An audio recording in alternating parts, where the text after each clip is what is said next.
Hagamos una pausa aquí para introducir uno de los temas de fondo de este trabajo.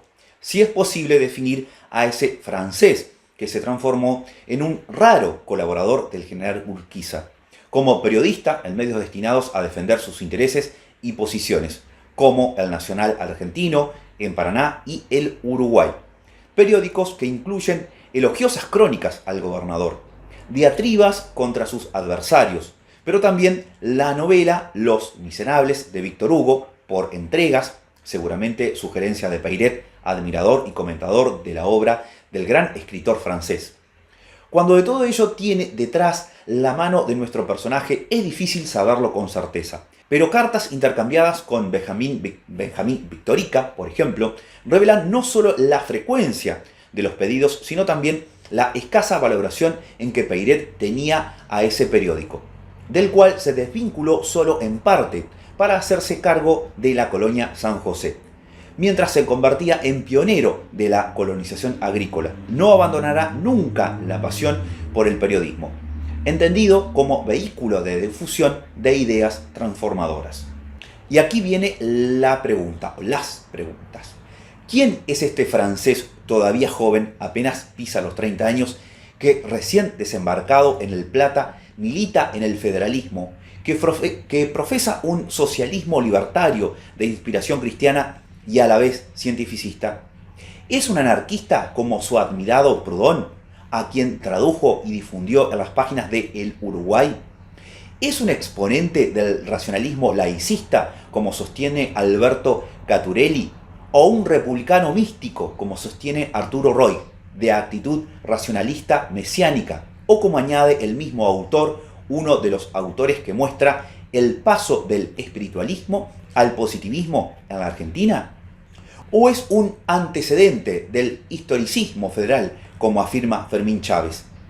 ¿Es un anticlerical que funda bibliotecas y publica libros en su contra y crea el primer registro civil de la Argentina en la ciudad de Colón para erosionar el poder de la Iglesia?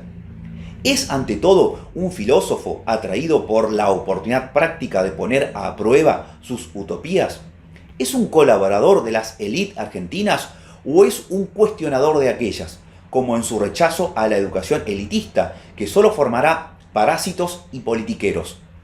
¿Es el defensor de ideas liberales que le atribuye el busto en su homenaje en el salón de actos del Colegio del Uruguay, y como lo califican casi todos sus ex discípulos, empezando por el más encumbrado Julio Argentino Roca, quien se pregunta en su velorio: ¿por qué hemos tenido un solo Peyret? ¿Y qué otra cosa sería sino un liberal, como miembro invitado del Club Liberal y redactor de El Libre Pensador? Pero ¿se lo puede calificar de ese modo sin advertir que la palabra liberal se vincula en su pensamiento con una perspectiva mucho más amplia que un par de dogmas económicos ajenos a la defensa de los derechos del ser humano? ¿O se debe de rechazar como descripción en su pensamiento, desde que el propio Peyret se manifiesta en oposición al principio de dejar hacer, dejar pasar, a cuya ejecución le atribuye ser la principal causa de la pobreza? La pobreza no es ya solamente el resultado de los vicios del hombre. Esta podría corregirse. Se trata en realidad de un mal orgánico de la sociedad, una consecuencia inevitable del libre juego de las fuerzas económicas.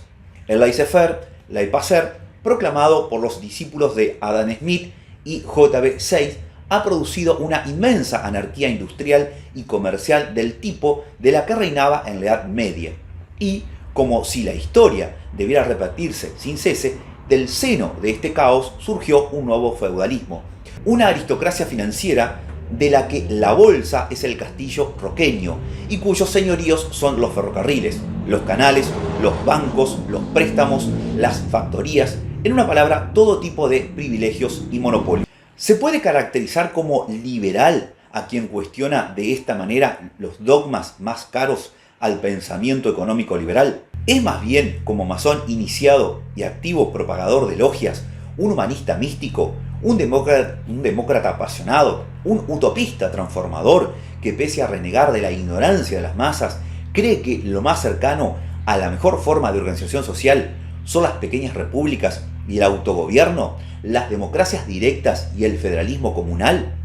¿Es Peiret uno de los padres del anarquismo en El Plata y sus ideas una mezcla de anarquismo y liberalismo radical, como sostienen López de Alessandro? ¿O es tal vez un socialista práctico que entiende el rol activo del Estado y se lo dice en la cara al presidente Sarmiento en pleno discurso en San José al afirmar que no necesitamos una libertad negativa del dejar hacer, dejar pasar, sino acción decisiva y consecuente del Estado en materia no solo de inmigración, sino también de políticas agrarias o financieras, entre otras? ¿Y cómo entronca todo lo anterior con su defensa de la autonomía entrerriana ante la intervención para sofocar la rebelión de Ricardo López Jordán? ¿Es acaso el federal insobornable que deja testimonio en sus cartas de un extranjero sobre la intervención a la provincia de Entre Ríos, ese pequeño libro publicado en 1873, donde denunció la barbarie de Sarmiento, Mitre y aquellos a los que categoriza como falsos liberales? ¿Es jordanista, como lo acusan sus adversarios? ¿O como sostiene Adriana Petra en su adhesión al pensamiento de Proudhon, la razón de esa posición tan inusual que lo llevará a ser reivindicado por el nacionalismo revisionista, antiliberal, antiiluminista, antimasón y rosista? Pero, ¿no es Peiret el revolucionario irredento e inclaudicable que en el otoño de su vida leerá a Marx y firmará en París un llamamiento obrero y socialista? ¿Acaso no había predicado toda su vida que la revolución económica llegará después de la revolución política, siendo su complemento inevitable, porque la igualdad política engendrará la igualdad social?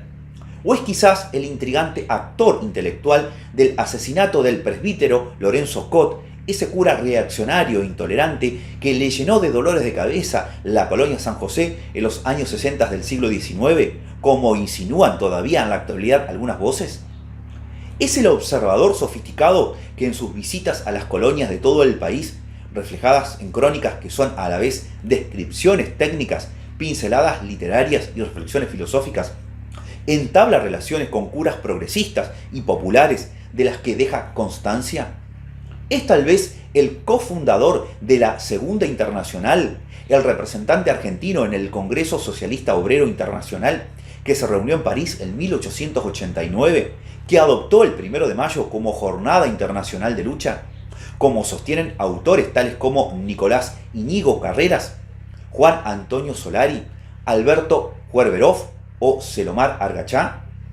¿O es el entusiasta explorador que acepta entusiasmado el viaje a las misiones con su hijo Luis, a una edad en la que ya debería estar pensando en jubilarse, y sin embargo se dispone a esa aventura, quizás porque aún añora esa expedición de Martín de Mosú a la que no pudo sumarse recién desembarcado? ¿Es el amigo que se lamenta en las cartas íntimas a Juan María Gutiérrez de haber descuidado sus bolsillos en lugar de haberse preocupado más por su propio bienestar, aquel que, como cuenta Godofredo Dariú, no se percató de asignarse a sí mismo algunas hectáreas en la colonia que administró durante casi 2 décadas? ¿Es ese poeta, filósofo, historiador, estadista, que en sus últimos años parecía un socialista convencido al buscar continuamente la solución de nuestro porvenir, como sostiene en su discurso de homenaje Benjamín Larroque, afirmando que la síntesis de toda su erudición era el socialismo? Alejo Peiret es un poco de todo lo anterior. Como todo ser humano, su enorme complejidad no puede aprisionar en unas pocas categorías de las varias que se le atribuyen. En los capítulos siguientes mostraremos que su trayectoria es todavía más amplia de lo que las interrogantes anteriores sugieren y que precisamente su singularidad deviene de la diversidad y riqueza de sus posturas e intervenciones, con las que Peiret nos confronta a un desafío interpretativo que la bibliografía sobre nuestro autor no ha podido resolver.